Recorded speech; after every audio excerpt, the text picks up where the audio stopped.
Drugo stanje nije slučajno dobilo taj naziv. Koliko god trudnoća bila dio prirodnog procesa opstanka svijeta, ona je stanje za koje je potrebno biti spreman, stanje kog je normalno plašiti se i u kom je neophodno imati pomoć i podršku.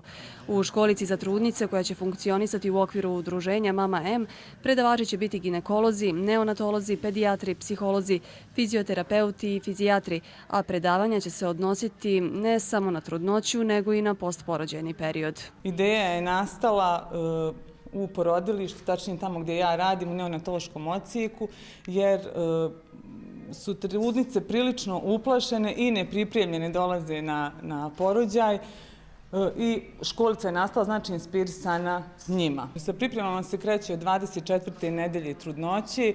Psihofizička priprema podrazumijeva kondicionu pripremu, tačnije lake aerobne vježbe, vježbe relaksacije i disanja i sama predavanja o tome šta su kontrakcije i šta je sam porođaj. U školicu za trudnice do ulaska u 9. mjesec poželjno je dolaziti 2 puta nedeljno. U posljednjem mjesecu trudnoće trudnice rade vježbe napinjanja i tada je poželjno dolaziti 3 puta sedmično. Mi imamo na Facebooku stranicu Mama M, broj telefona koji je tamo prikazan, znači mogu putem telefona se javiti i zakazati bukvalno dolazak. Nisam vam ovo još rekla da će biti individualna priprema. Ukoliko je nekome neprijatno, ima toga da nešto da pita ili prosto mu je ljepše onako sam sa tim svojim učiteljem da bude, znači i to postoji. Mada dosadašnja iskustva su pokazala da je taj grupni rad nešto onako baš dobro i značajno za trudnice, jer one vole da razmenjuju iskustva i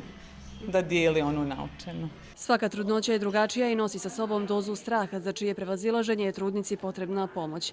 Danijeli Savić je ovo 3. trudnoća, ali će školu za trudnice sa radošću pohađati. Opet postoji neki strah, postoji opet nešto kako će proći, hoće li biti bolje ili gore nego prethodna 2 puta, tako da mislim da je potrebno ovo na svakoj trudnici. Anita Čehajić-Lazarević tek treba da osjeti radost majčinstva i vijest o mjestu na kom će joj biti omogućena psihofizička priprema dočekala je sa oduševljenjem. Imam najveći strah od bola i ne znam, vidjet ću, pokušat ću nekako da savladam strah.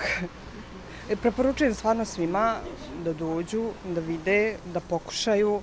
Biće lakše u svakom slučaju, jer treba ipak znati šta te čeka kad odeš u to porodilište. A i posle kad izađeš iz porodilišta treba da znaš šta te čeka sa tom bebom, kako da dojiš i slične stvari. Tate su često nepravedno izostavljene iz priča o pripremama za dolazak bebe na svijet, a upravo njihova podrška trudnici je najznačajnija. Tate naravno su i poželjne. Pozivam očeve ovom prilikom. Pristao je. Vidjet ćemo da li će svaki put ili bar svaki drugi.